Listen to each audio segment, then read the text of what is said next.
ጌታ ይባርክ ፓስተር። አብዝቶ ጌታን እጅግ አድርገን እናመሰግናለን። እስኪ ለጌታ ቅድም የሰጠነውን እልልታ አለ። ብትፈልጉ ተቀምጣችሁ፣ ብትፈልጉ ቆማችሁ እልል እንበል። እስኪ መጨረሻው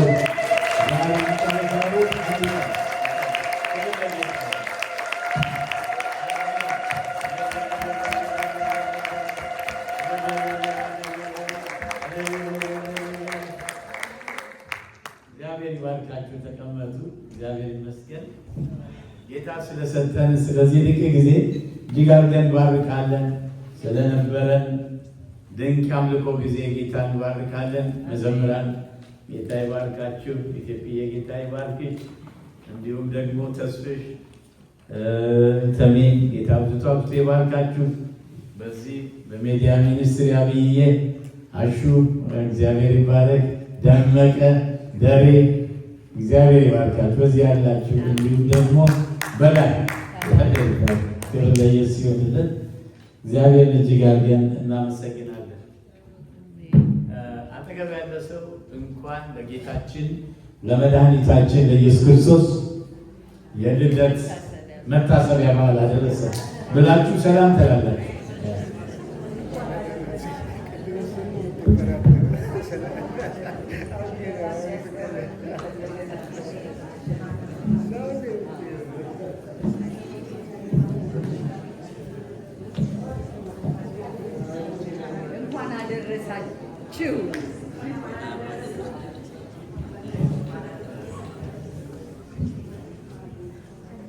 አሜን።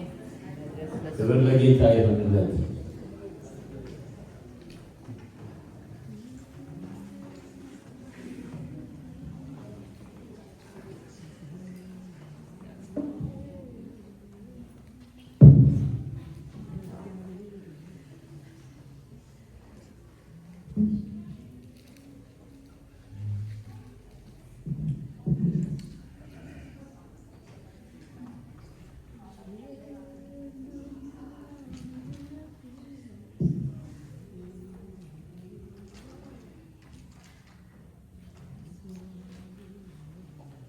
እግዚአብሔር ይመስገን። ከእግዚአብሔር ቃል ማቴዎስ ወንጌል ምዕራፍ 1 18 እስከ 25 ያለውን አነባለሁ። ክብር ለጌታ ይሁን።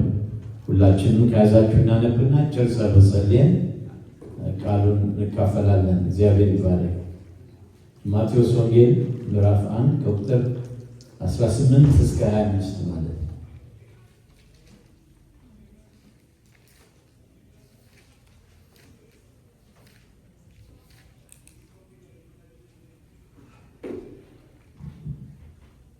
የኢየሱስ ክርስቶስ ልደት እንዲህ ነበር። እናቱ ማርያም ለዮሴፍ በታጨች ጊዜ ሳይገናኙ ከመንፈስ ቅዱስ ጸንሳ ተገኘች። እጮኛዋ ዮሴፍም ጻድቅ ሆኖ ሊገልጣት ስላልወደደ በስውር ሊተዋት አሰበ። እሱ ግን ይህን ሲያስብ እነሆ የጌታ መልአክ በሕልም ታየው፣ እንዲህም አለው፣ የዳዊት ልጅ ዮሴፍ ሆይ ከእርሷ የተጸነሰው ከመንፈስ ቅዱስ ነውና እጮኛህን ማርያምን ለመውሰድ አትፍራ።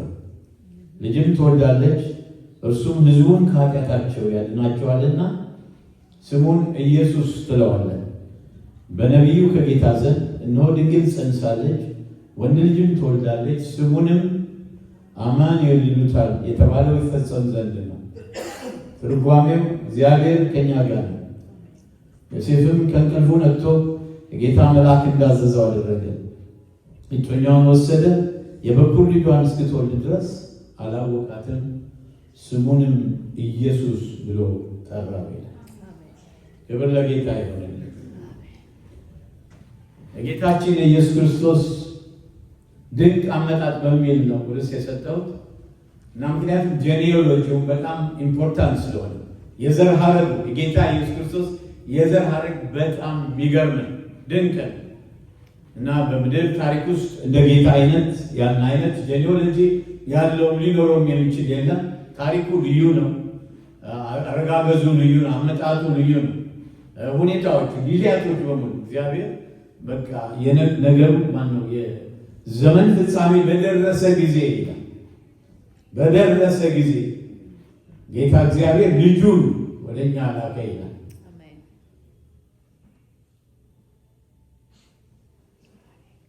ክብር ለጌታ ይሁን። የዘር ሐረጉን በአንድ ምክንያት ሁሉን አይደለም፣ በአንድ ምክንያት አልፎ አልፎ ያለውን አነባለሁ። በማቴዎስ ወንጌል ያለው ሁሉን ግን አይደለም፣ አልፎ አልፎ የዘር ሐረጉን አነባለሁ። የዳዊት ልጅ የአብርሃም ልጅ የኢየሱስ ክርስቶስ ትውልድ መጽሐፍ። አብርሃም ይስሐቅን ወለደ፣ ይስሐቅም ያዕቆብን ወለደ፣ ያዕቆብም ይሁዳንና ወንድሞቹን ወለደ። ይሁዳም ከትዕማር ይህን ያዙልኝ፣ ትዕማር ፋሬስና ዛራን ወለደ። ፋሬስም ኤስሮምን ወለደ፣ ኤስሮምም አራምን ወለደ። አራምም አሚናዳብን ወለደ፣ አሚናዳብም ነአሶን ወለደ። ነአሶንም ሰልሞንን ወለደ። ሰልሞንም ከራኬብ ቦዔዝን ወለደ። ራኬብ ሁለተኛው ስም ነው። ቦዔዝ ከሩት ኢዮቤድን ወለደ። ኢዮቤድም ኢሴይን ወለደ። ኢሴይም ንጉሥ ዳዊትን ወለደ። ንጉሥ ዳዊት ደግሞ ከኦርዮ ሚስት ሰሎሞንን ወለደ። በአይሁዳውያን የዘር ሐረግ ዝርዝር ውስጥ ሴቶች አይገቡም ነበር። ነገር ግን በዚህ ቦታ በምክንያት እግዚአብሔር አምላክ አስገብቷቸዋል በሚያስገርም ሁኔታ። እንዲያውም የብዙዎቹ የሴቶቹ የተጻፉ የአሕዛብ እንትን ያላቸው ናቸው። የአሕዛብ ጄኒዮሎጂ ያላቸው ከዛ የመጡ ናቸው። ከእምነት የተነሳ ግን ወደዚህ የከበረ የዘር ሐረግ ውስጥ የገቡ ናቸው። ጌታን ከማመናቸው የተነሳ የሰጠውን የተስፋ ቃል ከማመን የተነሳ እግዚአብሔር በተአምራት ወደ ቤቱ ያስገባቸው ናቸው። እና ይህን ካልኩ ደግሞ ያው ሲመጣ ሁሉንም እናየዋለን። ሌላው ደግሞ እዚህ ቦታ ላይ በጄኒዮሎጂ በጣም ኢምፖርታንት የሆነው ነገር ቁጥር 11 ላይ ያለው ቁጥር 11 እና 12 ላይ ያለው አሞጽም ኢዮስያስን ወለደ። ኢዮስያስን በባቢሎን ምርኮ ጊዜ ኢኮንያንና ወንድሞቹን ወለደ። ከባቢሎን ምርኮ በኋላ ኢኮንያን ሰላትያልን ወለደ። ሰላትያልም ዘሩባቤልን ወለደ ይላል።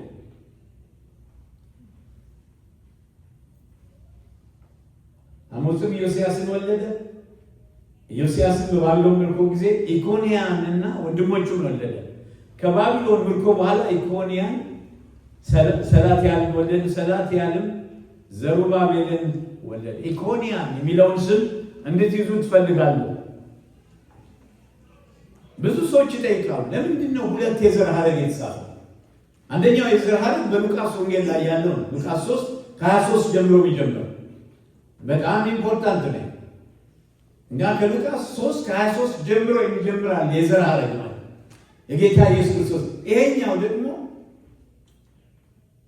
በማቴዎስ ወንጌል ላይ የተጻፈው ጄኒዮሎጂ። ይሄ የዘር ሐረግ ነው። ማቴዎስ በውል ጠንቅቆ ነው የሚያውቀው። እንደገና የተስፋ ቃሎች የተሰጡት የተስፋ ቃሎች በሙሉ የሚያመለክቱት ወደሚመጣው ንጉሥ ነው፣ ወደሚመጣው መሲህ ነው። ወደዛ ነው የሚያመለክቱት። ስለዚህ የተጠቀሱ የተስፋ ቃሎችን ሳይቀር ማቴዎስ ጥንቅቅ አድርጎ የብሉይ ኪዳንን ሕግና የብሉይ ኪዳንን የተስፋ ቃል ያውቃል። የጀመረው በዚህ ነው የሚጀምረው።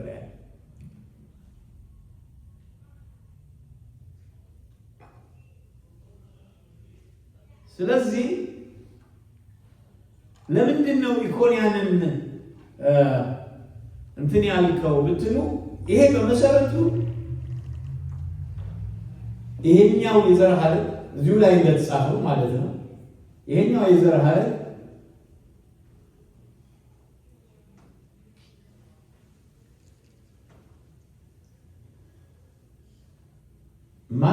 ማታንም ያዕቆብን ወለደ ይላል። 15 ያዕቆብም ክርስቶስ የተባለውን ኢየሱስን የወለደች የማርያም እጮኛ ዮሴፍን ወለደ።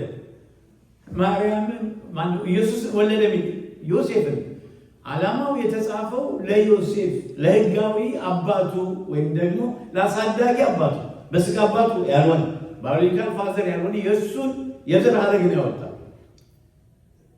ነገር ግን ሉቃስ ወንጌል ላይ 3 ከ23 ጀምሮ የተጻፈው ግን በሌላ እንዲያውም አንድ ቦታ ላይ ሲለያዩ ታያላችሁ። ዳዊት ሰለሞንን ወለደ። ከማነው ከቤርሳቤ ሰለሞንን ከወለደ በኋላ ያው የቀጠለው ትውልድ ይሄን ይመስላል። ልክ እስከዛ ድረስ የሚመሳሰል ታሪክ ነው ያላቸው። ነገር ግን ከንጉሥ ዳዊት ልጆች ናታን የሚባል ነበር። እሱ እናየዋለን። ከናታን የዘር ሐረግ ነው ኢየሱስ የመጣው። ለምን እንደሆነ ምክንያቱም ነግራቸዋል። ጌታ እግዚአብሔር በሙሉ ዘሩን እንኳን ሳይቀር በሚገርም ሁኔታ በጥንቃቄ ይጠብቅ ነበር። ማለት እንዳይበላሽ የዘር ሐረጉ ቤት በኩል መሄድ እንዳለበት ያውቃል። እና ድንግል ማርያም ናት የወለደችው ጌታ ኢየሱስ ክርስቶስ በድንግልና ማለት። ስለዚህ የዘር ሐረግ ግን ከሌላ ነገር ጋር እንዲነካካ አልፈልግም። ኢኮንያን የሚለው ቃል በኤርምያስ ላይ ኢኮንያን በቃ ከዳዊት ዘር የተረገመ ዘር ነው። የኢኮንያን በኩል ያለው ዘር የተረገመ ዘር እና ኢኮንያን በኤርምያስ ላይ 22 ላይ ናችሁ ስትመለከቱ ስለ ኢኮንያን የእግዚአብሔር ቃል እግዚአብሔር ባሪያ የተናገረውን ታያላችሁ። ይህ በጣም አስፈላጊ ስለሆነ ነው። ከቁጥር 28 ጀምሮ ያለውን አነባለሁ። በውኑ ይህ ሰው ኢኮንያን የተናቀና የተሰበረ ሸክላ ዕቃ ነውን? ወይስ ለእርሱ አንዳች የማይረባ ሸክላ ዕቃ ነውን? እርሱና ዘሩስ በማያውቋት ምድር ስለምን ተጥለው ወደቁ? ምድር ሆይ የእግዚአብሔርን ቃል ስሚ። እግዚአብሔር እንዲህ ይላልና ከዚህ ሰው ዘር የሚከናወን በዳዊት ዙፋን ላይ የሚቀመጥ በይሁዳ የሚነግስ ከእንግዲህ አይገኝም። መካን በዘመኑን የማይከናወንለት ሰው ብላችሁ ጻፉ። ኢኮንያን የነገሰው 3 ወር ከ10 ቀን ብቻ። 3 ወር ከ10 ቀን ብቻ። ከዛ በኋላ የኔ መሰለ እርግማን በዚህ ቦታ ታገኛላችሁ። ስለዚህ ኢየሱስ ክርስቶስ በዚህ ዘር ሊያልፍ አይችልም። ያው ምንም ጥያቄ የለው። በኢኮንያን በኩል ሊያልፍ አይችልም። ስለዚህ እግዚአብሔር ኦልሬዲም ከዘላለም ያሰበው ሐሳቡ በዚህ ዘር ምናልባት ሁለቱም የዳዊት ልጆች ስለሆኑ ማርያምም የዳዊት ልጅ ናት፣ የዳዊት ዘር ናት። እንደገና ዮሴፍም የዳዊት ዘር ነው። ነገር ግን ከዚህ እርግማን ጋር ያልተነካካ የዘር ሐረግ መፈለግ ነበረበት። ያው በድንግልና እሷ ስለወለደችው ምንም ግንኙነት የለም፣ ስጋዊ አባት ስለሌለው ማለት ነው። ወደ እንደው ለማሳየት ብቻ ሉቃስ 3 እሄዳለሁ። ሉቃስ 3 ቁጥር 23 24 ላይ ጀምር ጥሩ ነው። የማቲ ልጅ የሌዊ ልጅ የሚልኪ ልጅ ይሄ ደግሞ ከላይ ወደ ከታች ወደ ላይ የሄደ የዘር ሐረግ የዮና ልጅ የዮሴፍ ልጅ የማታትያ ልጅ የአሞጽ ልጅ የናሁም ልጅ የኤስሌም ልጅ የናጌ ልጅ የማአት ልጅ የማታትዩ ልጅ የሰሜይ ልጅ የዮሴፍ ልጅ የኤዳ ልጅ የዮናን ልጅ የሬስ ልጅ የዘሩባቤል ልጅ የሰላትያል ልጅ የኔሪ ልጅ የሚልኪ ልጅ የሃዲ ልጅ የዳሳስ ልጅ የቆሳም ልጅ የኤልማዶም ልጅ የኤር ልጅ የዮሳ ልጅ የአልዓዛር ልጅ የዮራም ልጅ የማጣት ልጅ የሌዊ ልጅ የስምዖን ልጅ የይሁዳ ልጅ የዮሴፍ ልጅ የዮሐናን ልጅ የኤልያቄም ልጅ የሜልያ ልጅ የማይናን ልጅ የማጣት ልጅ የናታን ልጅ የዳዊት ልጅ። አያችሁ እዚህ ጋር 31 ላይ የሜልያ ልጅ የማይናን ልጅ የማጣት ልጅ የናታን ልጅ ነው፣ የሰለሞን ልጅ አይደለም። ኢየሱስ ክርስቶስ በሰለሞን በኩል አይደለም የመጣው። ዳዊት ልጆች ስለነበሩት ናታን የሚባል በናታን ዘር ነው የመጣው። የናታን ልጅ የኤልያቄም ልጅ እያለ ይቀጥላል።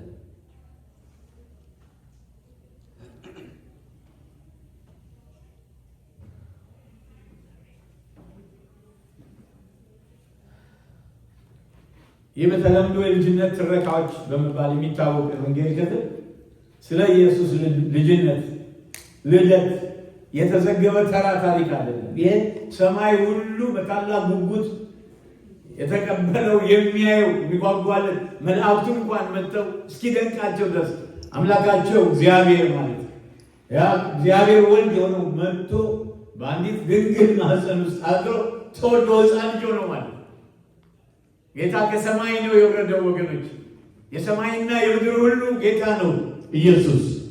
ሰማይና ምድርን የፈጠረ ነው።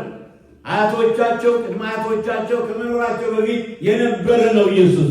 ክብር ለጌታ ይሁን። ከሰማይ ከወረደው በስተቀር ወደ ሰማይ የወጣ ማንም የለም አለ ጌታ። ወደ ሰማይ የወጣ የለም፣ ከሰማይ የወረደው እሱ ነው። ፍጥረት ዓለሙ ሊሸከመው የማይችል በእውኑ ሰማይ ከሰማያት በላይ ያለው ሰማይ ይሸከም ዘንድ አይችልም ይለዋል ሰለሞን። እንኳን ይሄ ቤተ መቅደስ ይለዋል። እኛ የሰራናት ቤተ መቅደስማ ምንኛ ላንተ ታንሳለች። በጣም ትልቅ ከተባለው በላይ ትልቅ የሆነው ጌታ ነው ወደ ሰው ዓለም የመጣው የእኛ ዘመድ ለመሆን የእኛ አባት ለመሆን። እስኪ ክብር ይሁንለት ወገኖቼ። ምንም ያገናኘው ነገር ሳይሆን የተራራቅ በፍጹም ወገኖቼ፣ የሚገርም አይነት ስራ ነው እግዚአብሔር የሰራው። ምን አይነት ፍቅር ነው ወገኖቼ!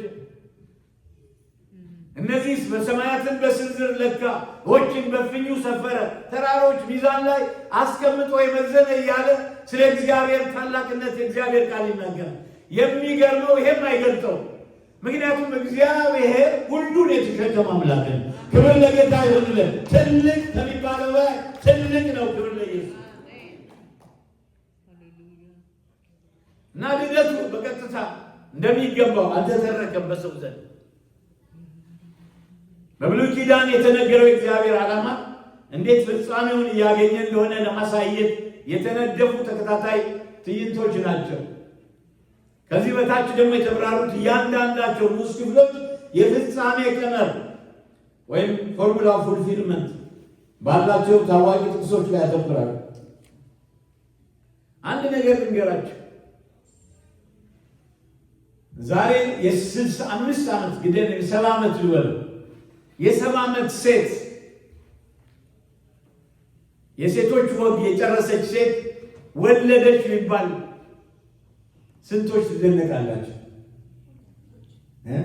አትደነቁ? እስኪ ብትደነቁ እጃችሁን አውጡ። ክብር ለጌታ። ሁላችን እንደነቃለን። የ70 ዓመት ሴት በቃ ወግ ካለቀ በኋላ የሴቶች ወግ ይሄ ጨርሶ በሰው ዘንድ ማይታሰብ ነው። ለሳራ እንዳደረገው ማለት ነው። ነገር ግን በ60 ምናምን ዓመትም የወለዱ ያረገዙና የወለዱ ሰዎች እናውቃለን። ግን እነዚህ ሰዎች በመነጽር ፈልጋችሁ አታገኟቸው። ኦድ ኦፍ ፕሮባቢሊቲ ብናይ በፍጹም ወገን አንዳንዶቹ ደው እድሜያቸውን ስተው በእኛ ሀገር አንጻር ማለት ነው። አንዲት ሴት 65 ይረሳው 65 ዓመት ሴት ወለደች ተብሎ ዜና ላይ ወጣ። ዩቲዩብ ምናልባት አይታችሁት ይሆናል። ሴትዮዋ ስታዩት ያንን አይነት እድሜ ያላት አይመስልም።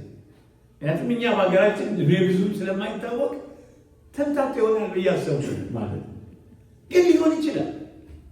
እግዚአብሔር ይችላል። የ90 ዓመት ሳራ ነው። እግዚአብሔር አምላክ ወንድ ልጅ ከሰጠ ዛሬ በእድሜም እንኳን ሰው አጅቶ ይሰጣል። ኦድ ኦፍ ፕሮባቢሊቲው በጣም ላይ ስለሆነ እንደነቃል።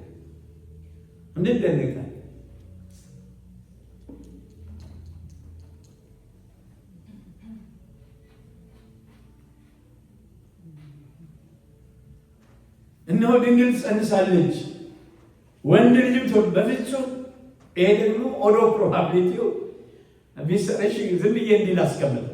ጌታችን ኢየሱስ ክርስቶስ የመጀመሪያ አመጣጡ ከ300 የማያንሱ የትንቢት ቃሎች ስለሱ ተነግረዋል። ስለ መጀመሪያ አመጣጡ ማለት በእርግጥ ነቢያት ትንሽ ችግር ገጥሟቸዋል። የመጀመሪያው አመጣጡ በደንብ አዳምጡኝ። ከሁለተኛው ዳግም አመጣጡ ጋር ስማት አድርጎታል። በደንብ አልተገለጠላቸውም። ስለዚህ ነው ጴጥሮስ ላይ ጴጥሮስ ላይ የሚናገር እና ያ ያሰቡት ያ ይመጣል ያሉት ሳፈሪኪ ያ መከራ ስለኛ ዋጋ የሚከፍለው እና የሚመጣው ደግሞ ኃያሉ ንጉሥ የነገሥታት ንጉሥ የጌታዎች ሁሉ ጌታ አምባ ላይ ፈረስ ተቀምጦ በደም የተረጨ ልብስ ለብሶ ከሰማይ ሃሌሉያ ከሙሽሪት ጋር የሚወርደው ያ ጌታ ደግሞ አብሮ እስማክ አድርጓል። ስለዚህ በደንብ በሁል ጊዜው ልዩነት ይተርባሉን አላወቁም። ከነዚህ ከ300 ካልኳችሁ ትንቢቶች መካከል ስምንቱ በደንብ አለ። ስምንቱ በአንድ ሰው ህይወት ለመሆን ኦድ ኦፍ ፕሮባቢሊቲው እርግጠኛ ነኝ ብዙዎቻችሁ ሂሳቡ በደንብ ይገባቸዋል። ኦድ ኦፍ ፕሮባቢሊቲ ስንት እንደሆነ ንገራቸው። ስምንቱ በአንድ ሰው ህይወት ሊሆን ማለት በአንድ ሰው 1/10 to the power of 17 17 ጨምሩ። ይሄ ምን ማለት ነው? 8 እኮ ነው ያልኳቸው። ሊትራሊ ኢምፖሲብል ማለት በአንድ ሰው ህይወት ውስጥ 8ቱ ለመሆን እስከዚህ ድረስ ከባድ ነው። ግን በሙሉ የተነገረው በሙሉ ስለ ጌታ መጀመሪያ መጣጡ የተነገረው በሙሉ 100% ሆኗል። እስኪ ክብር ለጌታ ነው። እንድስቶ በሙሉ ስለዚህ ይሄን ዩኒክ ኔቸሩን ይሄንን አወላለዱን እንድታዩ ፈልጋለሁ። በጣም የሚያስገርም አይነት ነው። መጽሐፍ ቅዱሳዊ ጭብጦች ከትረካው በስተጀርባ ይንጸባረቅ። በተለይ የሄሮድስ ጥላቻ ፈርዖን ሕፃኑን ሙሴን ለመግደል ያደረገውን መከራ ሲያስታውስ የሰብአ ሰገል መምጣት ደግሞ ሌላዋ ኢትዮጵያ ንግሥት ሳባ በኢየሩሳሌም ወደሚገኝ ወደ ዳዊት ልጅ ያደረገችውን ጉብኝት ያስታውሳል። እነዚህ ታሪኮች በዮሴፍ እይታ የተነገሩ መሆናቸውን ልብ ልንል ያስፈልጋል። በሉቃስ 1 እና 2 ደግሞ ያሉት በማርያም እይታ የተነገሩ ናቸው። ይህም እያንዳንዱ ጸሐፊ ስለዛው መረጃውን ካገኘበት ምንጭ የተነሳ ነው። ስለዚህ የንጉሱ የዘር ሐረግ ያው ብለነዋል። አክቹዋሊ ለሁለት ከፍለናዋለን። አንደኛው ሰብአዊ የዘር ሐረግ በዳዊት ዙፋን የመቀመጥ መብቱን ማለት ነው። በዳዊት ዙፋን ሊቀመጥ የሚችል እንደሆነ ምክንያቱም የዳዊት ዘር አሁን እንኳን እስካሁን ጊዜ ድረስ ማለት ነው ምንም ጌታ የሚመስሉ እግዚአብሔር የሚመስሉ ነገስታት ባይነሱ የሚጠቅሱት የዘር ሐረግ የማንን ነው? ተናገሩ። የዳዊት ንጉሥ ከሸዋ ይምጣ፣ ከደቡብ ይምጣ፣ ከምዕራብ ይምጣ፣ ከምስራቅ ይምጣ ሁሉም የዘር ሐረግን ፈልጎ ከሰለሞን ማለት ቀዳማዊ ሚኒሊክ ማለት የንጉሥ ዳዊት ልጅ እዚህ መጣ ከሳባ ጋር የሚባለው የዛን የዘር ሐረግ ነው የሚመስለው። ሌላም ሀገር ንጉሣዊ አገዛዝ በዘር ሐረግ ላይ ስለሚመሰረት ነው። ኢየሱስ ለዳዊት ዙፋን ያለውን መብት ማረጋገጡ አስፈላጊ ነው። እንዲሁም ደግሞ መለኮታዊ የዘር ሐረግ በማቴዎስ 1:18-25 ላይ ቅድም ባነበብነው የዘር ሐረግ ለአይሁዶች በጣም አስፈላጊ ነው። ያለሱ ከየትኛውም ነገድ እንደሆኑ ወይም የውርስ መብቶቻቸውን ማረጋገጥ አይችሉም። የዳዊት ልጅ ነኝ የሚል ማናቸውም ሰው ይህን ማረጋገጥ መቻል ነበረበት። በአጠቃላይ ማቴዎስ የጌታችን የቤተሰብ ዛፍ በእርሱ አሳዳጊ አባት በዮሴፍ በኩል እንደሰጠ፣ ሉቃስ ደግሞ የማርያምን የዘር ሐረግ ሉቃስ 3:23 ጀምሮ ከዛ በኋላ እንደሰጠ እንዳደረገ እንደዚህ አድርጎ እንደደመደመ ያሳያል። ብዙ የመጽሐፍ ቅዱስ አንባቢዎች ይህንን የጥንት ስሞችን ዝርዝር ዝም ብለው ያልፋሉ ዘለው። ዓላማው ምን ያስፈልጋል? የሁሉ ዝርዝር ማይታወቅ ለመያዝ የሚያስቸግር ይላሉ። ግን ለወንጌል መዝገብ ወሳኝ ክፍል ነው። ኢየሱስ ክርስቶስ የታሪክ አካል መሆኑንና መላው የአይሁድ ታሪክ ለመወለዱ መንገድ እንዳዘጋጀ ያሳያል። እግዚአብሔር በአገዛዙና በመጋቢነቱ ልጁን ወደ ዓለም በማምጣት ታላቅ ዓላማውን ፈጽሟል። ክብር ለጌታ ይሁን። የዘር ሐረግ ደግሞ እግዚአብሔር ድንቅ ጸጋ ያሳያል። ስሞችና ውርሶች በአባቶች በኩል ስለሚመጡ ቅድም ያያችኋቸው የሴቶች ስሞች በአይሁድ የዘር ሐረግ ውስጥ መገኘታቸው በጣም ያልተለመደ ዝርዝራቸው እነሱ ጄኔኦሎጂ ላይ የለም የሴት ስም። ግን ይሄ ግን መጣው የሚገርም ነው። በዚህ ዝርዝር ውስጥ ከ4 በላይ የብሉይ ኪዳን ሴቶች የተያዙ መጣቃሾች እናገኛለን። ትዕማር የምትባል ማለት ትዕማር ምናልባት ብዙዎቻችሁ ታውቋታላችሁ። ትዕማር ማለት የይሁዳ የልጁ ሚስት የነበረች ናት እና የመጀመሪያው ሲሞት ለሚቀጥለው ሰጣት ማለት ነው። አይሁድ እንትን ማለት ነው። ከዛ እንደገና ደግሞ ሁለተኛው ሲሞት ከዛ መጨረሻ ላይ መስጠቱን አቆሙ እና ሌሎች ልጆች በሙሉ ያልቃሉ አለ። ሁለቱ ከሞቱ በኋላ አውናንና አንደኛው ማን ነበር? አውናንና ኦኬ ያው ሁለቱ ማለት ነው። ሁለቱ ሞቱ፣ ተቀሰፉ። ከዛ ለሶስተኛው ለሚሳሳለት ልጅ መስጠት አልፈለገም። ሊሞት ይችላል ማለት ነው። ከዛ መጨረሻ ላይ በቃ እሷ ልክ እንደማንም ባለቤቱ ሞታ ስለነበር የይሁዳ እንደማንም ጋር ሞታ መስላ መንገድ ላይ አግኝታው የሆነውን ታሪክ ታውቃላችሁ። እና እሱ አላወቀም። ገንዘብ የያዘው ነገር የለም፣ ግን ነገር ዱላውን ሰጥቷታል፣ ቀለበቱን ሁሉ ነገር ሰጥቷታል። በቃ ያጂ ብሎ ማለት እና እኔ አመጣልሻለሁ ገንዘብ ብሎ ጠፋ። ከዛ ሊወግሯት ሆነ አረገዘች። ግን ያረገዘችው ከልጆች ከእሷ ባሎች አባት። አንድ ነገር እንድታዳምጥ ትፈልጋለህ። እቺ ሴት ፍቅር የያዛት ከእግዚአብሔር ከራሱ ጋር። እስኪ ክብር ለጌታ እንጂ ሌላ ችግር የለባት። ጋለሞታ አይደለችም። ጨርስ ግን የተነገረለት የተስፋ ቃል ከይሁዳ ነገድ እንደሚወጣ በውል ታውቃለች። ክብር ለጌታ ይሁን። ይህንን አላሳልፍም ያለችው። እስኪ ክብር ለጌታ ንስተው አለች እና የሆነው ነገር ሆነ። እንዲያውም ሊወግሯት ሲሉ በቃ እኔ ነኝ በደለኛ። መጨረሻ የተወለዱት ሁለት እንትኖች ፋሬስ እንደምታውቁት ኤስሮምን ወለደ ብሎ ይቀጥላል ማለት ነው። እስከ ንጉሥ ዳዊት ዘር ማለት ነው። እስከ ኢሴይ ዘር ማለት ነው። ረዓብና ሩትም እንደምታውቁት ረዓብ ጋለሞታዋ ረዓብ ናት፣ ወይም ራኬብ ተብላ ትጠራለች። እነሱ ደግሞ ያው ጋለሞታዋ ረዓብ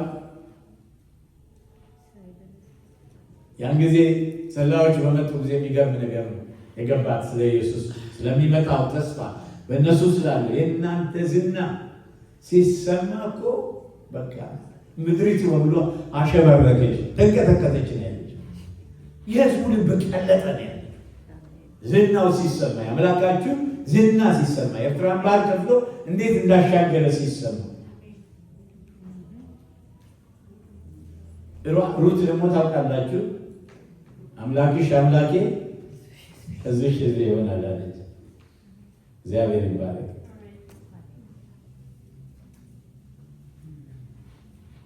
የዳዊት ልጅና የዳዊት ዙፋን ወራሽ ለማድረግ ሰብአዊ የዘር ሐረግ ብቻውን በቂ አይደለም። ለዚህ ነው የመለኮታዊ የዘር ሐረግ በጣም የሚያስፈልገው።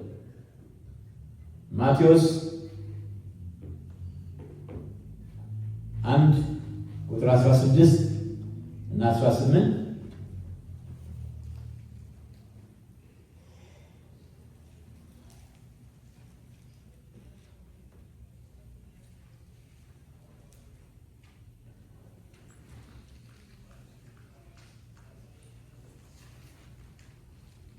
ያዕቆብ ክርስቶስ ኢየሱስ የተባለውን ኢየሱስን የወለደች የማርያም እጮኛ ነው፣ ዮሴፍን ወለደ።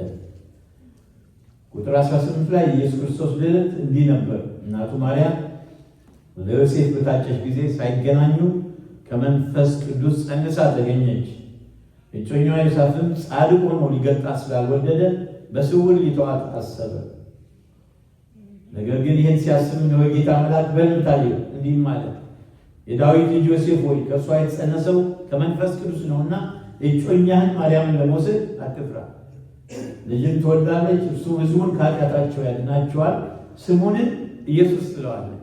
የሚገርመው ማቴዎስ የሚገርም ሰው ነው። ቁጥር 23 ላይ ነው ድንግል ጸንሳለች፣ ወንድ ልጅ ትወልዳለች፣ ስሙንም አማኑኤል ይሉታል ተብሎ የተባለው ይፈጸም ዘንድ ትርጓሜው እግዚአብሔር ከኛ ጋር ነው ይላል። ይሄ የተጻፈው በኢሳይያስ መጽሐፍ ነው ወገኖቼ። ኢሳይያስ 7 ቁጥር 14 ላይ ስለዚህ ጌታ ምልክት ይሰጣቸዋል፣ እነሆ ድንግል ጸንሳለች፣ ወንድ ልጅ ትወልዳለች፣ ስሙን አማኑኤል ብላ ትጠራዋለች። አማኑኤል ማለት እግዚአብሔር ከኛ ጋር ማለት ነው። እግዚአብሔር ከኔ ካንቺ ጋር ማለት ነው። አማኑኤል ብላ ትጠራዋለች። ክብር ለኢየሱስ ይሁን። በሌላ ቦታ ኢሳይያስ 9 ላይ ሕፃን ተወልዶልናል፣ ወንድ ልጅ ተሰጥቶናልና አለቅነት በጫንቃው ላይ ይሆናል፣ ስሙም ድንቅ መካር፣ ኃያል አምላክ፣ የዘላለም አባት፣ የሰላም አለቃ ተብሎ ይጠራል። ከዛሬ ጀምሮ እስከ ዘላለም ድረስ በፍርድና በጽድቅ ያጸናውና ይደግፈው ዘንድ በዳዊት ዙፋንና በመንግስቱ ላይ አለቅነቱ ይበዛል፣ ለሰላም ፍጻሜ የለውም። የእግዚአብሔር ቅናት ይህን ያደርጋልና። ማቴዎስም በደንብ አድርጎ ነው ያስረገጠው። ማቴዎስም እንዳለው ዮሴፍ የማርያም እጮኛ ዮሴፍ የኢየሱስ አባት እንዳልሆነ ያስረገጠው ማለት ነው። እያንዳንዱ የተወለደ ልጅ በሙሉ አዲስ ፍጥረት ነው። ኢየሱስ ክርስቶስ ግን አዲስ አይደለም። አሜን። ኢየሱስ ከዘላለም የነበረ ነው። ክብር ለኢየሱስ ይሁን። እንደ ሌሎቻችን አይደለም። አዲስ ወደ ምድር የመጣ አይደለም። ነገር ግን ከዘላለም በፊት የነበረ ቢፎር ዘ ኢዮን ኦፍ ታይም፣ ከታይም ጽንስ በፊት የነበረ አምላክ ከታይም በኋላም የሚኖር ለወደደን ከኃጢአታችን በደሙ ላጠበን መንግሥት ለአባቱና ለአምላኩ ለዘላለም ካህናት ነገሥታት እንድንሆን ላደረገን ለእርሱ ከዘላለም እስከ ዘላለም ድረስ ክብርና ኃይል ይሁን። አሜን። ሃሌሉያ።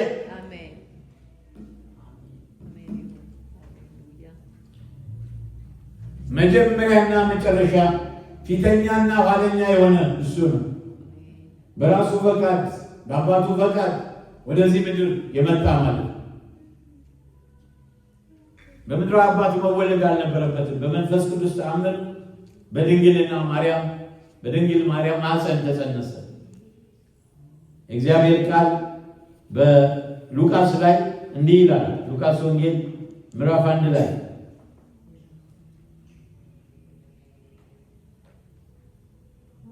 በስድስተኛው ወር መልአኩ ገብርኤል ናዝሬት ወደምትባል ወደ ገሊላ ከተማ ከዳዊት ወገን ለሆነው ዮሴፍ ለሚባል ሰው ወደ ታጨች ወደ አንዲት ድንግል ከእግዚአብሔር ዘንድ ተላከ። የድንግሊቱም ስም ማርያም ነበር። መልአኩም ወደ እርሱ ገብቶ ደስ ይበልሽ፣ ጸጋ የሞላብሽ ሆይ ጌታ ከአንቺ ጋር ነው፣ አንቺ ከሴቶች መካከል የተባረክሽ ነሽ አላት። እሷም ባየችው ጊዜ ከንግግሩ በጣም ደነገጠችና ይህ እንዴት ያለ ሰላምታ ነው ብላ አሰበች። መልአኩም እንዲህ አላት፣ ማርያም ሆይ በእግዚአብሔር ፊት ጸጋ አግኝተሻልና አትፍሪ። እነሆ ትጸንሻለሽ፣ ወንድ ልጅን ትወልጃለሽ፣ ስሙንም ኢየሱስ በልስ ኢየሱስ ትይዋለሽ። ሃሌሉያ። እርሱ ታላቅ ይሆናል፣ የልዑል ልጅም ይባላል። ጌታ አምላክም የአባቱን የዳዊትን ዙፋን ይሰጠዋል፣ በያዕቆብ ቤት ላይ ለዘላለም ይነግሣል፣ ለመንግሥቱ መጨረሻ የለው። የሚገርም ነው። ለመንግሥቱ መጨረሻ የለው። የተነሱ ነገሥታት በሙሉ የተወሰነ ዘመን አላቸው። እነዛ በሙሉ በየዘመኑ እኮ ሄደዋል። በቃ ነገር ግን መጨረሻ የሌለው ንጉሥ ነው። ይህ አሁን እንትን አይደለም። ይሄ ምንድን ነው? ይሄ የድራማ ንጉሥ አይደለም ይመጣ። እስካሁን በሙሉ ያሉት በሙሉ የእሱን አይመስሉም። ጨርሶ ነገሥታት የሚባሉ የእሱን አይነት እንትን የላቸውም፣ ኢሜጅ የላቸው። ምናልባት እንደ ልቤ የሆነው የተባለ ዳዊት እንኳን በጌታን በደል ውስጥ እንደነበረ ታውቃለህ። ኢየሱስ ግን ዘ ኪንግ ኤ ኪንግ አይደለም፣ ዘ ኪንግ ዘ ኦንሊ ትሩ ኪንግ ማለት እስኪ ለጌታ ተወድስተው ብቸኛና እውነተኛ ንጉሥ ኢየሱስ ነው። ብቸኛ ንጉሥ፣ እውነተኛ ንጉሥ፣ አንድ ንጉሥ ነው ያለ። በዳንኤል መጨረሻ ምዕራፍ 2 መጨረሻ ላይ ይናገራል። በሙሉ በቃ ሁሉም ፈጽሞ የነገሥታቱ ንጉሥ የጌቶች ጌታ እግዚአብሔር ይባረክ፣ መንግሥቱን ያጸናል። አሜን። ማርያምን መልአኩን ወንድ ስለማላውቅ ይህ እንዴት ይሆናል አለችው። መልአኩ መልሶ እንዲህ አላት፣ መንፈስ ቅዱስ በአንቺ ላይ ይመጣል፣ የልዑልም ኃይል ይጸልልሻል። ስለዚህ ደግሞ ከአንቺ የሚወለደው ቅዱስ የእግዚአብሔር ልጅ ይባላል። ልብ በሉ፣ እቺ ትንሽ ብላቴና ምናልባት 17 ዓመት ይሆናል ብለው እድሜዋ ብለው ይገምታሉ ብዙ የመጽሐፍ ቅዱስ አዋቂዎች። እሺ 17ም 18ም እናድርጋል። ግን በዚህ ጊዜ ያላት እውቀት ማመን የሚያዳግጥ ነው። እምነቷ ነው። እና እሱ በተናገረ ጊዜ አሁን የጠየቀችው አንድ አግባብ ያለው ጥያቄ ነው የጠየቀችው። ምንድን ነው ያለችው? እነሆ ዘመድሽ ኤልሳቤጥ እርሷ ደግሞ በእርጅናዋ ወራት ወንድ ልጅ ጸንሳለች። ለእርሷም መካን ትባል ለነበረችው ይህ 6ኛ ወር ነው፣ ለእግዚአብሔር የሚሳነው ነገር የለምና ሲላት፣ መልአኩ ማርያምም እነሆኝ የጌታ ባሪያ እንደ ቃልህ ይሆንልኝ አለች። መልአኩ ከእርሷ ሄደ። እንደ ቃልህ ይሆንልኝ። የሚገርም እምነት አይደለ? እንደ ቃልህ ይሆንልኝ ይሆንልኝ ጌታ እንደተናገረው ያደርግላል። በዚህ ባርካችኋል። እንደ ቃልህ ይሆንልኝ።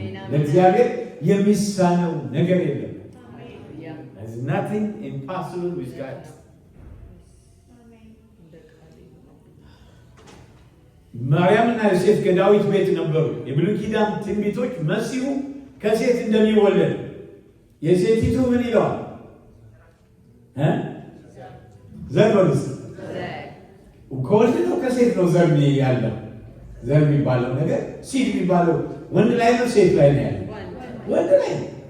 አያችሁ፣ አወላለዱ ልዩ ስለሆነ እግዚአብሔር አሰራር ልዩ። the seed of the woman ይላል። ያው ወንድ ስለማይመጣ ማለት the seed of the woman ይላል። ዘፍጥረት 3:15 ላይ ከአብርሃም ዘር፣ ዘፍጥረት 22:18 ከይሁዳ ነገድ፣ ዘፍጥረት 49:10 ከዳዊት ዘር ማለት ነው። ሁለተኛ ሳሙኤል 7:12-13 ያሳያል። ማቴዎስ የዘር ሐረጉን ቅድም እንደነገርኳችሁ በሰለሞን በኩል፣ ሉቃስ ደግሞ በናታን በኩል ያለውን ይናገራል። ሌላው የሚያስደንቀው ነገር የጌታ ኢየሱስ ክርስቶስን ልደት በተመለከተ አንድ የሚገርመው ነገር በ70ኛው ዓመት ጌታችን በተወለደ በ70 ዓመተ ምህረት ማለት ነው። በ70 ዓመተ ምህረት ወይም ደግሞ ጌታ ከሞተ ከ40 ምናምን ዓመት በኋላ ማለት ነው በሙሉ ባቢሎናውያን መጥተው ያንን ቤተ መቅደስ እንዳልነበር ነው ያደረጉት። እነሱ እንዳልነበር ማድረግ ይቻላል። የተቀመጡትን እነዚህን ጄኔኦሎጂካል ሪከርዶች በሙሉ አጥፍተው ነው የሄዱት። ምንም እንዳይኖር አድርገው በታትነው አቃጥለው አጥፍተው ቀደው ሁሉ ነገር በቃ እንዳለ አውድመው ነው የሄዱት። ድንጋዩ ሳይቀር ነው የተቃጠለ። ስለዚህ ምንም ሪከርድ የለም። ከጌታችን ከዛ ከ70 ዓመት በኋላ ማንም ቢመጣ ከዳዊት ዘር ነኝ ብሎ ጄኔኦሎጂውን ከላይ መጥቀስ የሚችል ሰው የለም። ለምን ወድሟል አለ። ስለዚህ እግዚአብሔር ከዛ በፊት ልጁን አስቀድሞ ላከው ማለት እና በቃ የመጨረሻው አይሁዳዊ የዳዊት ልጅ ነኝ ብሎ ክሌም ያደረገው ኢየሱስ ብቻ ነው። አሜን። እስኪ ክብር ለጌታ ይስጠው። በስጋ ሃሌሉያ። እንዲያውም ማረጋገጫ ነበር።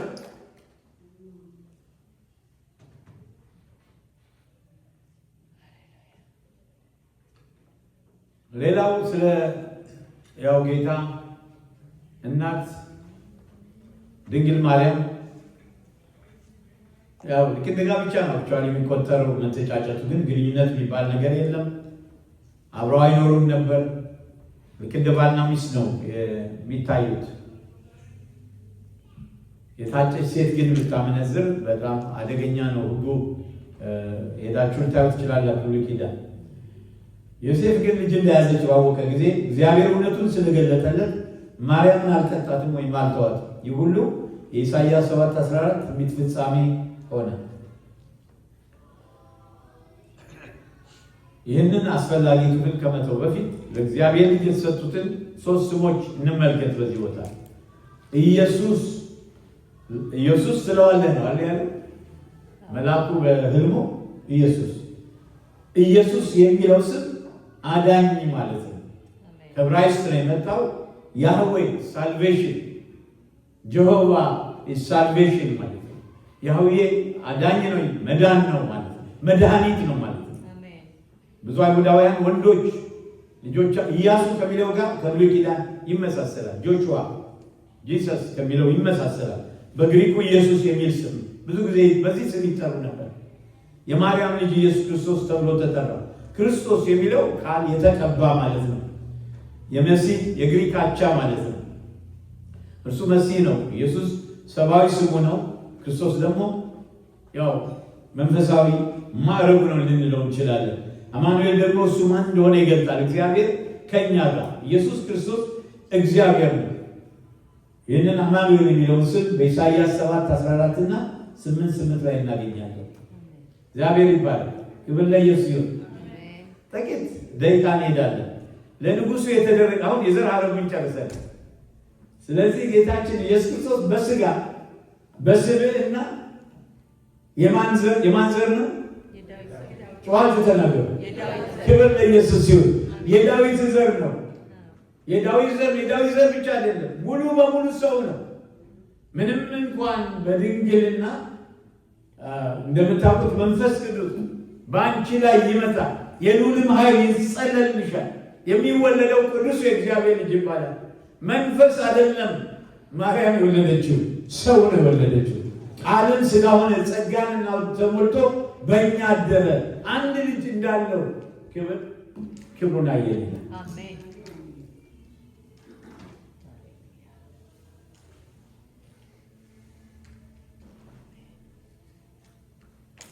እንግዲህ አምላክ የሰማይ ልጅ የሆነ አይሁዳዊ ወንድ ነው ማለት ነው። ንጉሱ ታዲያ ንግሥናውን ማናውቁት ይሆን? ከምስራቅ የመጡት ማቴዎስ 2 ቁጥር 1 እስከ 12 ላይ 70 ሰገል መጥተው ሰገዱለት። እነዚህን ሰዎች በተመለከተ የምናውቀው ነገር ጥቂት መሆኑን አምነን መቀበል ይኖርብናል። 70 ሰገል ተብሎ የተተረጎመው ማጊ ከዋክብትን ያጠኑ የነበሩ ምሁራን ቡድን ነው። ማዕረጋቸው ከጥንቆላ ጋር የሚያገናኛቸው ቢሆንም ምናልባት ከኮከብ ቆጣሪዎች ጋር ይመሳሰላሉ። ሆኖም በመጽሐፍ ቅዱስ መዝገብ ውስጥ መገኘታቸው የእግዚአብሔር መለኮታዊ አይዟችሁ በርቱ ማለቱ አይደለም። ግን እግዚአብሔር ሁሉን ይጠቀማል። እግዚአብሔር ሃሌሉያ፣ ክብር ለኢየሱስ ይሁን። አሜን። በአህያም ይናገራል፣ መናገር ይችላል። እሱ አምላክ ነው። ጠላቶቹ ቢሆን ይመሰክራል። አዎ ኢየሱስ ጌታ ነው እያሉ አጋንንት በሚወጡበት ጊዜ ኢየሱስ አምላክ ነው እያሉ ጌታ ነው ሲሉ አልሰማም፣ አምላክ ነው እያሉ ሲወጡ አይቻልም። ኢየሱስ በይሁዳ ቤተልሔም በንጉሡ ሄሮድስ ዘመን በተወለደ ጊዜ እነሆ 70 ሰገል የተወለደው የአይሁድ ንጉሥ ወዴት ነው? ኮከቡን በምስራቅ አይተን ልንሰግድለት መጥተናል እያሉ ከምስራቅ ወደ ኢየሩሳሌም መጡ። ንጉሡም ሄሮድስ ሰምቶ ደነገጠ። ኢየሩሳሌም ሁሉ ከእርሱ ጋር የካህናት አለቆችን የሕዝቡን ጻፎች ሰብስበው ክርስቶስ ወዴት እንዲወለድ ጠየቃቸው። አያችሁ፣ አሁኑ ሌላ የትንቢት ቃል ነው የሚናገረው። እነሆ እነርሱም አንቺ ቤተልሔም የይሁዳ ምድር ከይሁዳ ገዢዎች ከቶ አታንሺም፣ ሕዝቤን እስራኤልን የሚጠብቅ መስፍን ከአንቺ ይወጣል ተብሎ በነቢይ እንዲህ ተጽፏል፣ በይሁዳ ቤተልሔም ነው ማለት። ይሄ ደግሞ በሚክያስ ምዕራፍ 5 ቁጥር 2 ላይ የተጻፈ ስለ ጌታ አስቀድሞ የተተነበየ። እንግዲህ ኢሳይያስ የተናገረው ትንቢት ከ700 ዓመት በፊት ነው። ሚክያስም ከ500 ምናምን ዓመት በፊት ነው የተናገረው ማለት ይህን ትንቢት እና የእነዚህ የትንቢት ቃሎች በሙሉ ልክ እንደተጻፈው ነው የተፈጸሙ። በይሁዳ ቤተልሔም የዳቦ ቤት ማለት ነው። ከዛ በኋላ ሄሮድስ 70 ሰገልን በስውር ጠርቶ ኮከቡ የታየበትን ዘመን ከእነሱ በጥንቃቄ ተረዳ። ወደ ቤተልሔም እነሱ ሰዶ ሂዱ፣ ስለ ሕፃኑ በጥንቃቄ መርምሩ፣ ባገኛችሁት ጊዜ ደግሞ እኔ እንድሰግድለት ንገሩኝ አላቸው። እነርሱም ንጉሡን ሰምተው ሄዱ። እነሆ በምስራቅ ያዩት ኮከብ ሕፃኑ ባለበት መጥቶ እስኪቆም ድረስ ይመራቸው ነበር። ኮከቡን ባዩ ጊዜ ታላቅ ደስታ እጅግ ደስ አላቸው። ወደ ቤትም ገብተው ሕፃኑን ከእናቱ ከማርያም ጋር አዩት። ወድቀውም ሰገዱለት። ሳጥኖቻቸውን ከፍተው እጅ መንሻ ወርቅና ዕጣን ከርቤ ያቀረቡለት። ወደ ሄሮድስም እንዳይመለሱ ተረድተው በሌላ መንገድ ወደ ሀገራቸው ሄዱ። ብዙ ጊዜ ቁጥራቸው ተጽፎ እናገኛለን። አንዳንድ ቦታ ስንት ናቸው ይላሉ እነዚህ 70 ሰገሎች ግን አይደለም 300 ቢሏል። 300 አይደለም 300 የሆነ ካራቫን ብዙ ናቸው የመጡት። ይሄ ዝም ብሎ በሰው መረዳት የቀረበ ነው እንጂ 300 ከዛ ይበልጣሉ ነው የሚባል። እንግዲህ ኢየሩሳሌም ሲገቡ እኮ ኢየሩሳሌም ተናወጠች፣ ደነገጠ ንጉሡ ሄሮድስ ደነገጠ። እነሱ የመጡት ሰምተው እነዚህ ደግሞ ማጋ የሚባሉ የበለዓም ዘር የሆኑ ከመጀመሪያ እና በቃ ሆሮስኮፕ ማነው ኮከብን እያጠኑ የሚናገሩ ናቸው። እና ምናልባት የቀደመው ዳንኤል በዛ በነበረበት ጊዜ ሁሉ እሱ ያስተማራቸው ተማሪዎች ዘር ሊሆን ይችላል ይላሉ። ስለዚህ ያንን ተከትለው ትንቢቱን ቃል ተከትለው 1200 ማይልስ ነው እንግዲህ በከብት በሰረገላ የመጡት ማለት በከብትና ምናልባት ከ6 ወር በላይ ዓመትም ሊፈጅባቸው ይችላል። 20 ማይልስ በቀን ውስጥ ሊጓዙ ማለት መኪና ስላልነበር። ስለዚህ እዛ ኢየሩሳሌም ሲደርሱ እዛ የታየው ያን ኮከብ ግን እየተከተሉ ነው። ኮከቡን አይተነዋል እኮ ሂዝስታ አሜን። ክብር ለጌታ ይሁን። አሜን። የእሱ የሆነ ስታር ማለት ነው። ፖሰሲቭ ነው ቃሉ። የእሱ ኮከብ አይተናል። እስኪ ክብር ለጌታ። እሱ የሰራው ኮከብ፣ እሱ ያዘጋጀው ኮከብ።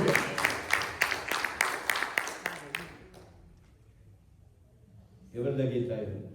አሜን።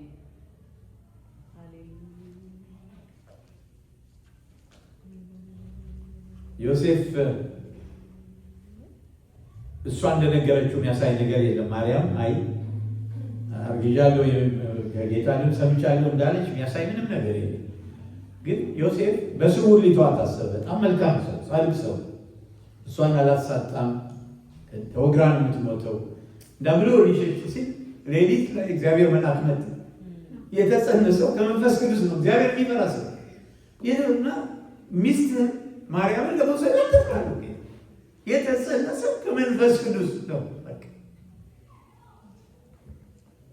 ለሕፃኑ እንዲሰጥ ግን ታዲያ ይሄ መገለጥ ያስፈልገው ነበር። ኢየሱስ ስለዋለ ተብሎ የተነገረው ማለት ያለ አባት መጸነሱ ያው እውነተኛ የታመነ እውነት ነው። እግዚአብሔር ይባላል። የኢየሱስ ልደት የዚህ ዋነኛ ክፍል ባይሆንም ግን እንደ መነሻ እንደ ጅምር ነው የሚያሳየው ጌታን አመጣጥ በጣም በጣም አስፈላጊ። ይህን ልበላችሁ በተለይ ልደቱን በተመለከተ ማለት ነው። ሌላውን ባልፈው ኢየሱስ ከድንግል ባይወለድ ኖሮ ምንድን ይመስላችኋል? እንድን ያለ የሚል ስቲቱ ነው። ኢየሱስ ከድንግል ጥሩ ነው አጣርቶ መጠየቅሽ ጌታ ይባል። ኢየሱስ ከድንግል ባይወለድ ኖሮ እንድን አለን ብላችሁ ታስባላችሁ?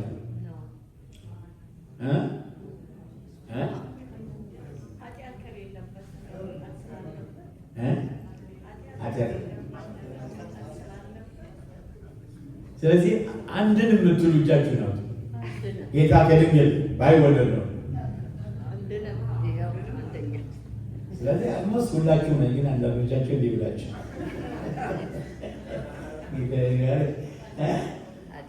የሚገርማችሁን ነገር ማለት ፈልጋል። ከድንግል ባይወለድ ኖሮ አንድ ነው ጨርሶ። በምንም ጣም እግዚአብሔር መለኮት አሰራሩ አደራረጉ የሚገርም በጣም የሚገርም። ከድንግል አጸናነሱ አስቦን ከዳዊት ዘር እንዴት አድርጎ እንዳዘጋጃት እችን ድንግል ምታምን ድንግል ያውም ተራ ምናልባት የገጠር ልጅ ብትሆን ድንግል ነው። ከከተማ የመጣች አይደለች። ከሩቅ ቦታ የመጣች ናት። ከገሊላ ናዝሬት የመጡ ናቸው። እግዚአብሔር የትንቢት ቃሉ እንዲፈጸም አውግስጦስ ቄሳር ሌላ አዋጅ አውጆ በሙሉ ሰዎች እንዲመዘገቡ መጥተው ሴንሰስ እንዲያደርጉ አዋጅ አወጣ። ከዚህ የተነሳ እግዚአብሔር ነገሩን አገጣጥሞ አመጣና ቤተልሔም እንድትወልድ አደረገ። ክብር ለጌታ ይሁን፣ ክብር ለኢየሱስ ይሁን። የኔና እናንተም ነገር በሱ የተያዘ ነው። ክብር ለጌታ ሰጡ። እንዴት እንደሚያደርግ እግዚአብሔር ያውቃል። አዎ አንዳንድ ነገሮች በምናስባቸው መልክ ካልሆኑ ይሄ ጌታ ግን ይችላል። ኢየሱስ ይችላል። ለእግዚአብሔር የሚሳን ነገር የለም። ክብር ይሆንለት፣ እልልታ ጭብጨባ ይሆንለት። ሃሌሉያ! ይችላል ጌታ። እንዴት አድርጎ እንደሚያገናኝ ያውቃል። እግዚአብሔርን ለሚወዱት እንደ ሐሳቡ ለተጠሩት ነገር ሁሉ ለበጎ እንዲደረግ እናውቃለን ነው። ሃሌሉያ! ልጁ በብዙ ወንድሞች መካከል በጎ ይሆን ዘንድ አስቀድሞ ያወቃቸውን የልጁን መልክ እንዲመስሉ አስቀድሞ ወስኗልና አስቀድሞ የወሰናቸው እነዚህን ጠራቸው፣ እነዚህን የጠራቸውን አጸደቃቸው፣ ያጸደቃቸውን አከበራቸው። ስለዚህ ነገር ምን እንላለን? እግዚአብሔር ከእኛ ጋር ነው፣ ማን ይቃወመናል? ክብር ለጌታ ይሁንለት። ሃሌሉያ! ማንም አይቃወመን። እግዚአብሔር ከእኛ ጋር ከሆነ ማለት ለገዛ ልጁ ያራራለት። ሃሌሉያ! እንዴት ከልጁ ጋር እንዲያው እንዴት ሁሉ ነገር አይሰጠንም ይላል። ከልጁ በላይ ወዶናል እኮ ወገኖቼ። አንድያ ልጁን በመስቀል ላይ ሲታረድ የሚገርም አይነት በቃ የተለየ ልዩ የሆነ አገላለጥ ነው ኢየሱስ። ክብር ለጌታ ይሁን። የሚያስገርመው የሁሉ ሆኖ ግን በወርቅ ጫማ ከምትሄድ እናት አልተወለደ። ከምስኪን በቃ ምናልባት ድሃ ናት ከዛ የተወለደ ነው። ክብር ለጌታ ይሁን። ያሳደገው ማናት ምንም ሌላ ብዙ ነገር የለም።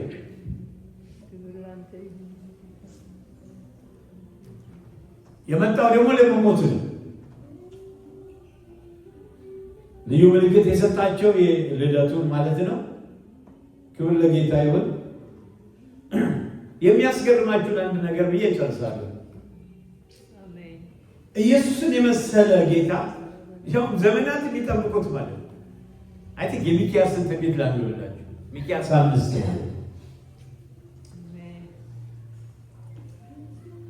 ሚኪያስ 5 ትንቢተ ሚኪያስ ምዕራፍ 5 እንዲህ ይላል።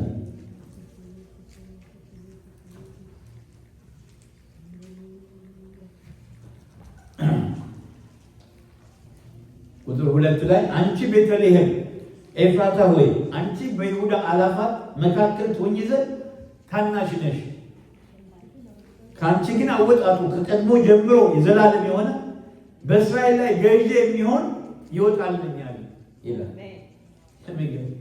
አንቺ ትንሽ ነሽ፣ ግን አወጣጡ ከዘላለም የሆነ እግዚአብሔር ይባረክ። የጊዜ ሁሉ ጌታ ማለት ነው። እርሱ ገዢ የሆነው መስፍን ንጉሱ ይመጣል።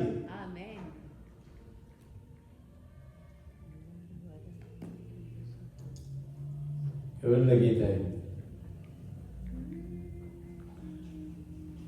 እነዚህ ማጃይ እኔ ድነዋል ብዬ ነው የማምነው። ወንጌል ኦልሬዲ በሚሰሩት ስራ የተመሰከረላቸው ሰዎች ነው የሚመስሉ። እዛ ድረስ ሄደው የሚያስገርም አይነት ወርሽፕ ነው ለኢየሱስ አድርገው የመጡ። ወርቅ ይዘዋል፣ ዕጣን ይዘዋል፣ ከርቤ ይዘዋል እና አመለኩት፣ ሰገዱለት ለሚለው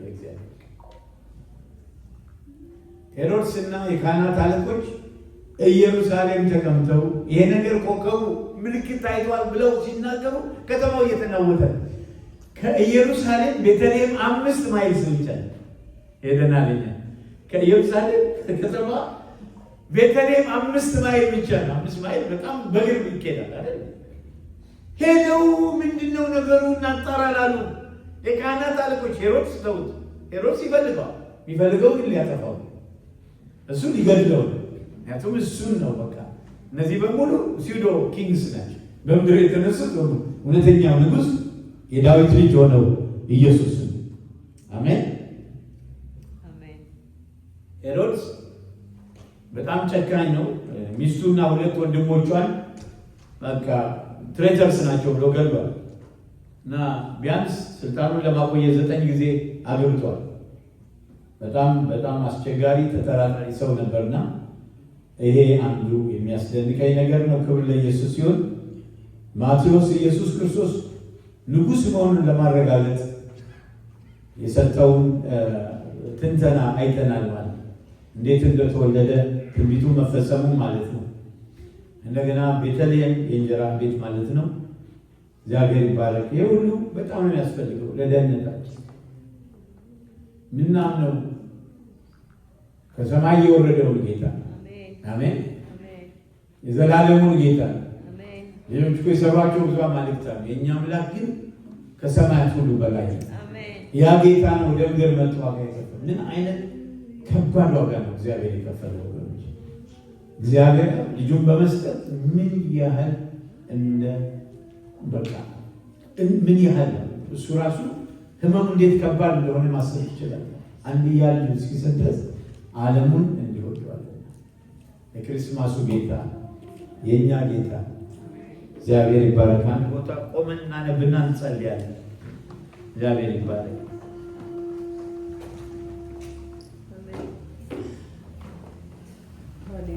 ሃሌሉያ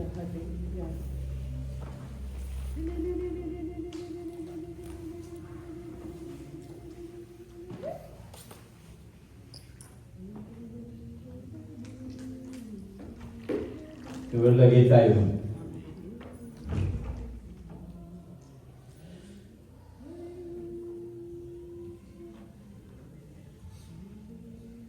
ድምፅም እንዲህ ሲል ከዙፋን ወጣ፣ ባሪያዎች ሁሉ እርሱንም የምትፈሩ ታናናሾችና ታላላቆች ሁሉ አምላካችንን አመስግኑ። እንደ ብዙ ድምፅ፣ እንደ ብዙዎች ድምፅ፣ እንደ ብርቱ ነጎድጓድ ድምፅ ያለ ድምፅ ሰማሁ። እንዲህ ሲል ሃሌሉያ፣ ሁሉን የሚገዛ ጌታ አምላካችን ነግሷልና። የበጉ ሰርግ ስለደረሰ ሚስቱ ራሷን ስላዘጋጀች ደስ ይበለን፣ ሐሴትም እናድርግ፣ ክብርንም ለእሱ እናቅርብ። ያጌጠና የተጣራ ቀጭን የተልባ እግር ልብስ እንድትጎናጸፍ ተሰጥቷታል። ቀጭኑ የተልባ እግር የቅዱሳን የጽድቅ ሥራ ነው። እርሱም ወደ በጉ ሰርግ ራት የተጠሩ ብፁዓን ናቸው ብለህ ጻፍ አለ። ደግሞም የእግዚአብሔር እውነተኛ ቃል ነው። ልሰግድለት በእግሩ ፊት ተደፋሁ። እንዳታደርግ ተጠንቀቅ። አንተ ጋር ኢየሱስ ምስክር ካላቸው ከወንድሞች ጋር ብሬስ ባሪያ ነኝ። ለእግዚአብሔር ስገድ አለ። የኢየሱስ ምስክር የትንቢት መንፈስ ነውና አለ። ሰማይም ተከፍቶ አየሁ፣ እነሆም አምባ ላይ ፈረስ የተቀመጠበት የታመነና እውነተኛ ይባላል፣ በጽድቅም ይፈርዳል ይዋጋል። ዓይኖቹ እንደ እሳት ነበልባል ናቸው። በራሱ ላይ ብዙ ዘውዶች አሉ። ከእርሱ በቀር አንድ እንኳን የማያውቀው የተጻፈ ስም አለው። በደም የተረጨ ልብስ ተጎናጽፏል። ስሙም የእግዚአብሔር ቃል ነው። በሰማይ ያሉ ጭፍራዎች ነጭና ጥሩ ቀጭን የተምግብ ለብሰው በአምባላዊ ፈረስ ተቀምጠው ይከተሉት ነበር። አሕዛብን ይመታበት ዘንድ ስለታም ሰይፍ ካፉ ይወጣል። እሱ በብረት በትር ይገዛቸዋል። እርሱም ሁሉን የሚገዛ የእግዚአብሔር የብርቱ ቁጣውን መጥመቂያ ይረግጣል። በልብሱና በጭኑ ላይ የተጻፈበት የነገሥታት ንጉሥና የጌታዎች ጌታ የሚል ስም አለው። እስኪ ለዚህ ጌታ በልልታ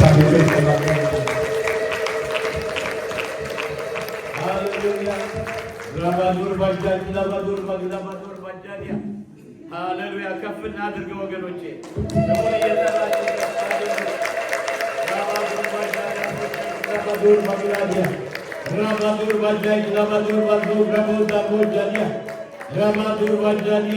የእግዚአብሔር ክንድ ሆይ ተነስ፣ ተነስ። የእግዚአብሔር ክንድ ሆይ ለሕዝብ ረሃብን የቆራረጠው ክንድ ይነሳ፣ ዘንዶውን የወጋው ክንድ ይነሳ። ጠሊቁን በዓል የከፈለው ጌታው የዳኑትን ያሻገረው የዘላለም አምላክ የዘላለም ክንድ ይነሳ። ጌታው ሬባ ዶርባጃ ይላባዶዳ መሬ ጠግላባዶር ባጃ ይላባዶዳ ሬባ ዶርባጃ ይላቢያ የፈውስ ክንድ ይነሳ፣ የማዳን ክንድ ይነሳ፣ የምሕረት ክንድ ይነሳ። ሚራባዶር ባጃ ይላቢያ እንጸልያለን። የታመማችሁ ካላችሁ ጌታ ወደ እናንተ ይመጣል። ሬባጄ ግላባዲያ በዚህ ሰዓት አንድ እጃችሁን ወደ ላይ አንሱ። አንድ እጃችሁን ልባችሁ ላይ አድርጎ የእግዚአብሔር ክንድ ይወጣል። ሺራይ ለግላባሮ ለግላጃዲያ ሲንደሪ ለግላባዶር ባጃዲያ ሱዳራ ለግላባዲያ እንደተናገረው ነው። እግዚአብሔር እንደተናገረው ነው። እግዚአብሔር አደርጋለሁ ካለ ያደርጋል። እፈውሳለሁ ካለ ይፈውሳል። ሪግላባዶር ባጃዲያ ባጃዲያ ነህ ካለ ነህ። ሃሌሉያ።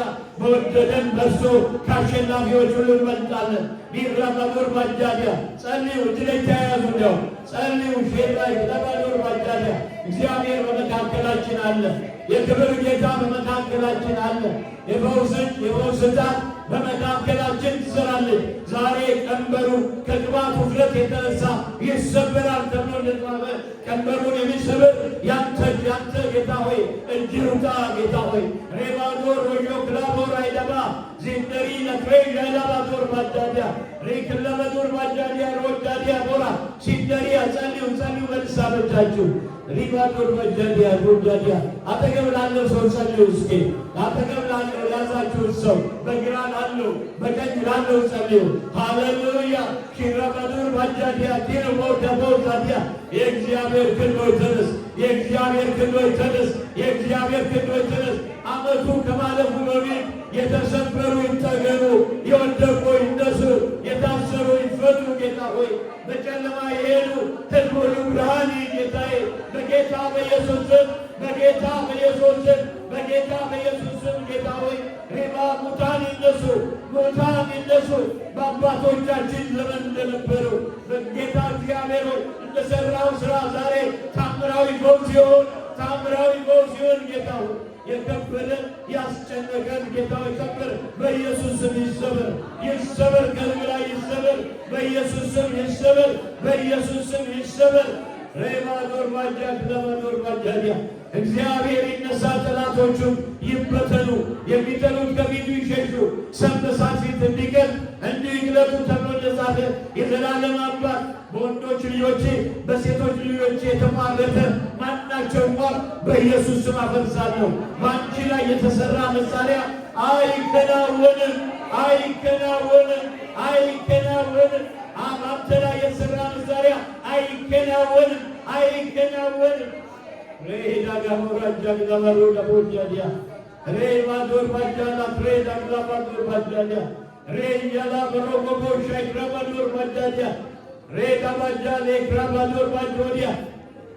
ሃሌሉያ ሃሌሉያ። እየጸለይኩ ያለሁት ይህ ዓመት ከማለቁ በፊት እስከ መጨረሻዋ ደቂቃ ድረስ ይሰራል ብዬ አምናለሁ። እንዲያስደንቃቸው። ሃሌሉያ። ክብር ለጌታ ይሁንልን። ሃሌሉያ። እንዲያስደንቃቸው የጠየቃችሁ ትጠያቁናል።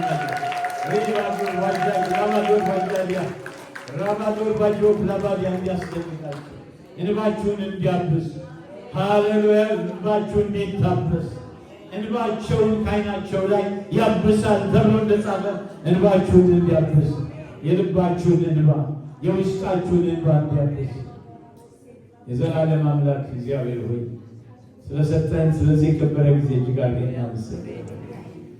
ለሰጠህን ጌታ እግዚአብሔር ሆይ ድንቅ አምልኮ ጊዜ፣ ድንቅ የቃል ጊዜ፣ የፈውስ ጊዜ እንባርካለን። ጌታ እግዚአብሔር ሆይ ሕዝብህን በሚያስፈልገው ሰማያዊና ምድራዊ በረከት ባል ስለሰጠህን ጸጋ ዛሬ 7ኛ ቀን ነው። እግዚአብሔር ይባል። ዛሬ ሁሉ 7ኛ ቀናችን ነው። እግዚአብሔር ይባል። ይሄ ካንተ ጸጋ የተነሳ ነው። ስለ ጸጋ ክብር ይሁንልህ። ክብር የጸጋ ክብር ይመስገን። ክብር ይሁንልህ። ክብር ይሁንልህ። ስለ ጸጋ አምላካችን ስላስቻልከን ተባረክ። በነገር ሁሉ ስምህ ከፍ ይበል። አስተዳጊም ይመጣና መጨረሻ ባርኮት ጸሎት ይጨርስልናል። እስኪ ለጌታ መጨረሻ ጊዜ